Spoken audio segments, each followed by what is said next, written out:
Y bien, pues, entonces la Biblia es un libro de guerras, es un libro de batallas, ¿sí? Hay un versículo aquí en capítulo 3 de Génesis, Génesis es el primer libro de la Biblia, versículo 15, dice así: y pondré enemistad entre ti y la mujer, y entre tu simiente y la y la simiente suya. Esta te herirá en la cabeza y tú le herirás en el calcañar, en el hueso calcáneo, en el talón, ¿no? Entonces aquí habla de una batalla, de una enemistad entre dos bandos. Si se entiende literalmente el pasaje bíblico, se refiere a cómo una serpiente literal del reino animal iba a picar pues el talón de la mujer, porque la sentencia está declarada después de la caída o el pecado de Adán y Eva, cuando toman del fruto del árbol del conocimiento. Entonces, la sentencia está declarada contra la serpiente simbólica, que en el libro de Apocalipsis capítulo 12 se le identifica como la serpiente original o la serpiente antigua, el que es llamado Diablo y Satanás, ¿sí? Entonces, bueno, pues entonces se habla, si lo vemos desde el punto de vista literal, simplemente cuando las serpientes le muerden el talón a cualquier mujer, a cualquier habitante del planeta de género femenino. Pero es obvio que no se refiere nada más a cómo una serpiente puede picar el talón de una mujer, porque la Biblia es un libro altamente simbólico y también puede picar a alguien del sexo masculino. Entonces ahí tiene una connotación simbólica muy profunda. Y acá dice Apocalipsis capítulo 12, el último libro de la Biblia: y fue lanzado fuera el gran dragón, la serpiente antigua, que se llama Diablo y Satanás, el cual engaña al mundo entero. Entonces, o la serpiente original, dicen otras traducciones. Entonces, si lo vamos a entender de manera simbólica, aunque se le han dado muchas interpretaciones a este breve pasaje, aquí nos está describiendo la batalla entre dos bandos: el bando de la mujer simbólica y el bando de la serpiente simbólica. No voy a entrar ahorita en la consideración de el significado de este versículo, Génesis 3:15, solamente estoy comentando la importancia de ver que la Biblia es un libro de guerra y que nos habla de la batalla encarnizada en la palestra, en el ring, en el cuadrilátero, entre dos bandos contrarios: el eje del bien y el eje del mal, y vamos a dejarlo por ahí en este momento. Entonces la Biblia es un libro de batallas, no solamente de batallas físicas. Si lees, por ejemplo, el libro de Josué, la conquista de Canaán por Josué y las 12 tribus de Israel, pues observarás muchas estrategias de guerra, pero también las guerras contra los amalequitas, contra los moabitas, contra los edomitas, ¿sí?, que eran parientes cercanos de los israelitas. Entonces, en los primeros libros bíblicos vas a encontrar muchas batallas, ¿no? Y también se habla de la guerra espiritual. Por ejemplo, este libro se intitula Lo que la Biblia enseña sobre la guerra espiritual, las batallas de la Biblia. En el capítulo 6 de la carta a los Efesios se menciona precisamente algo así como la batalla espiritual. Percibe aquí lo que dice Efesios capítulo 6. Menciona Efesios capítulo 6 lo siguiente: por lo demás, hermanos míos, estoy en el versículo 10 en adelante: fortaleceos en el Señor y en el poder de su fuerza, vestíos de toda la armadura de Dios, para que podáis estar firmes contra las acechanzas del diablo. porque no tenemos lucha contra sangre y carne, sino contra principados, contra potestades, contra los gobernadores de las tinieblas de este siglo, contra huestes espirituales de maldad en las regiones celestes. Por lo tanto, tomad toda la armadura de Dios para que podáis resistir en el día malo y habiendo acabado todo, estar firmes. Estad pues firmes, ceñidos vuestros lomos con la verdad. Aquí está comparando una armadura espiritual con la armadura de un soldado romano del primer siglo. Ceñidos vuestros lomos con la verdad, vestidos con la coraza de la justicia, calzados los pies con el apresto del evangelio de la paz. Sobre todo, tomad el escudo grande de la fe, con que podáis apagar todos los dardos de fuego del maligno. Y tomad el yelmo de la salvación y la espada del Espíritu, que es la palabra de Dios, orando en todo tiempo con toda oración y súplica en espíritu, y velando con ello con toda perseverancia y súplica por todos los santos. Entonces aquí se describe una armadura de 7 componentes, ¿sí? Tampoco los voy a analizar por el momento porque requieren de un estudio, pero aquí está hablando de batallas literales y batallas simbólicas, batallas en el plano espiritual, ¿sí? Entonces la Biblia, volvemos a repetir, es un libro político, es un libro de guerra y estrategias de guerra, ¿sí? Y también es un libro de economía. Este libro que ves aquí es el libro antiguo de la antigüedad que más habla de economía. De principio a fin la Biblia habla de economía.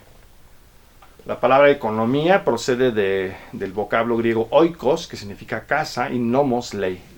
La ley de una casa o la administración de una casa. Se le denominaba oikónomos al mayordomo, al que administraba la casa. Entonces, si ya desde el Génesis capítulo 2 se describe que en el jardín de Edén había oro y piedras preciosas, ya estamos hablando de uno de los temas más recurrentes de la Biblia: el oro, la plata, las piedras preciosas y el bronce o el cobre. Los metales y las piedras preciosas se mencionan prácticamente en toda la Biblia de principio a fin, desde el jardín de Edén en el segundo capítulo de Génesis hasta la Nueva Jerusalén en los últimos capítulos de la Biblia del libro de Apocalipsis. Entonces aquí dice, por ejemplo, en Génesis capítulo 2 dice lo siguiente: según la versión Reina Valera de 1960, y Jehová Dios plantó un huerto en Edén al oriente y puso allí al hombre que había formado. Y Jehová Dios hizo nacer de la tierra todo árbol delicioso a la vista y bueno para comer, también el árbol de la vida en medio del huerto y el árbol de la ciencia del bien y del mal. Y salía del Edén un río para regar el huerto, y de ahí se repartía en 4 brazos. El nombre de uno era Pisón, es el que rodea toda la tierra de Javila, donde hay oro, y el oro de aquella tierra es bueno. Hay allí también bedelio y ónice, piedras preciosas o piedras hermosas. El nombre del segundo río es Gihón, este es el que rodea toda la tierra de Cus, lo que llamaríamos Etiopía.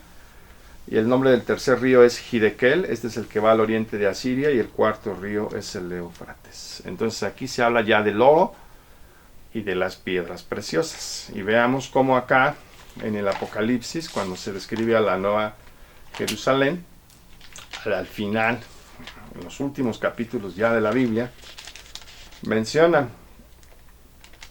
lo siguiente acerca de la Nueva Jerusalén, ¿verdad? Dice: la ciudad se hallaba establecida en cuadro y su longitud es igual a su anchura. Está hablando en términos simbólicos. El material de su muro era de jaspe. Es Apocalipsis 21, 15 en adelante. El 18 dice así: el material de su muro era de jaspe, pero la ciudad era de oro puro, semejante al vidrio limpio. Y los cimientos del muro de la ciudad estaban adornados con toda piedra preciosa. El primer cimiento era jaspe, el segundo zafiro, el tercero ágata, el cuarto esmeralda, el quinto ónice, se repite aquí el ónice, el sexto cornalina, el séptimo crisólito, el octavo berilo, el noveno topacio, el décimo crisopraso, el 11º jacinto, el 12º amatista. Las 12 puertas eran 12 perlas, cada una de las puertas era una perla, y la calle de la ciudad era de oro puro, transparente como vidrio. Entonces, el tabernáculo en el desierto, que se construye según el libro de Éxodo, el templo de Salomón, pues tenían oro, plata, piedras preciosas, bronce. Y entonces las parábolas de Jesús hablan mucho de la parábola de los talentos. Hablan de economía. Toda la Biblia, de principio a fin, habla de economía. De hecho, algunos libros que he leído sobre la historia de la economía citan muchos pasajes bíblicos. Por ejemplo, ese pasaje del Génesis donde el faraón tuvo un sueño donde él observa 7 vacas gordas y 7 vacas flacas. Mencionaba un historiador de economía que ahí ya está revelando los ciclos económicos, que son como ondas sinusoidales, y que más tarde el economista ruso Kondratiev, me parece que es Sergei Kondratiev, o Kondratiev, pero se pronuncia en ruso Kondratiev, él propuso los ciclos económicos como ondas sinusoidales, se los denomina ciclos de Kondratiev. Entonces ahí están las vacas gordas, las vacas flacas, las vacas gordas, las vacas flacas, las vacas gordas, etc., ¿no? Entonces la Biblia es un libro de economía, de política, de guerra. ¿Ok? Y también la Biblia resuma el derecho. La Biblia es un libro de derecho. Tiene muchísimas leyes, muchísimos reglamentos, estatutos, principios legales. Y que ese derecho bíblico ha influido mucho en el derecho occidental, ¿sí? Entonces, no solamente los 10 mandamientos, prácticamente toda la Biblia contiene su quinta esencia de la Biblia. Es un libro de derecho, es un libro donde la palabra justicia se repite de principio a fin. ¿Sí? Si vemos una concordancia, la palabra justicia, justo, por ejemplo, los justos, los tzadikim, se repite de principio a fin, ya sea en hebreo o dikaios en griego, ¿no? Que es su correspondiente palabra. Justo, justicia, justos, etc. Entonces, la Biblia es un libro de derecho y eso no debe ser pasado por alto. Aquí podemos ver a Charlton Heston recibiendo en la película clásica de los 10 mandamientos de Technicolor las 2 tablas del decálogo, ¿no? Pero repito, no solamente el decálogo, la Torá o la ley que se le dio a Moshe o Moisés tenía más de 600 estatutos, más de 600 reglamentos, 613. Me parece que era la cantidad precisa que contaron los rabinos, y de los cuales la cúspide, el ápice, su expresión más alta eran los 10 mandamientos, el decálogo. Entonces, bueno, pues la Biblia es un libro eminentemente de derecho, de principio a fin. Es un libro donde destaca la balanza, la misma ley del talión, ojo por ojo y diente por diente, mano por mano, pie por pie, marca candente por marca candente, que aparece en la Torá. La Torá son los primeros 5 libros de la Biblia: Génesis, Éxodo, Levítico, Números, Deuteronomio. Significa instrucción. La palabra Torá significa instrucción. Algunos lo traducen ley, pero en su significado básico, Torá significa instrucción. Entonces, la Torá, la ley del talión, talión significa la ley de la balanza, ¿sí? La palabra talión o talionis en latín significa tal por cual, ¿sí? Es un principio de equivalencia, como si fuera una balanza. Entonces, ese principio de equivalencia se repite en toda la escritura.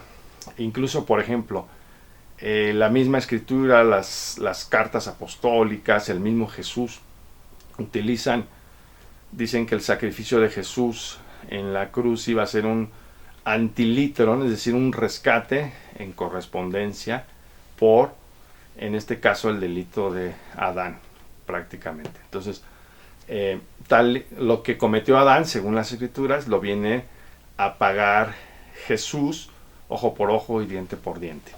Entonces la Biblia es un libro de derecho. En todos los aspectos de la vida está incluido el derecho, ¿sí? El derecho en muchos, muchos sentidos. Bien. Aquí dice el Salmo 33:5, Yahvé o el Señor ama la justicia y el derecho. Llena está la tierra de su amor. ¿Verdad? Y vas a encontrar muchos pasajes en la Biblia que hablen precisamente de derecho. Bueno, la Biblia es una obra literaria. La Biblia de principio a fin, Alberto Domingo. ¿Cómo puedes entender la Biblia de principio a fin? De eso hay mucha literatura, hay muchos libros. Pero la Biblia realmente es una obra literaria. Y su estructura literaria es arquetípica. Vamos a llamarle perfecta. Su estructura literaria es simétrica. Y curiosamente, la mayoría de sus libros a nivel individual manifiestan la misma estructura literaria, ¿sí? De eso voy a hablar con lujo de detalle posteriormente. Por ahora yo nada más te quiero decir que la Biblia es una obra literaria. Este libro que tengo aquí en la mano es una obra literaria, ¿sí? Desde muchísimos puntos de vista. De hecho, muchos de los personajes bíblicos y de las historias bíblicas que se describen en cada página de este libro han sido extraídas para crear obras literarias en Occidente.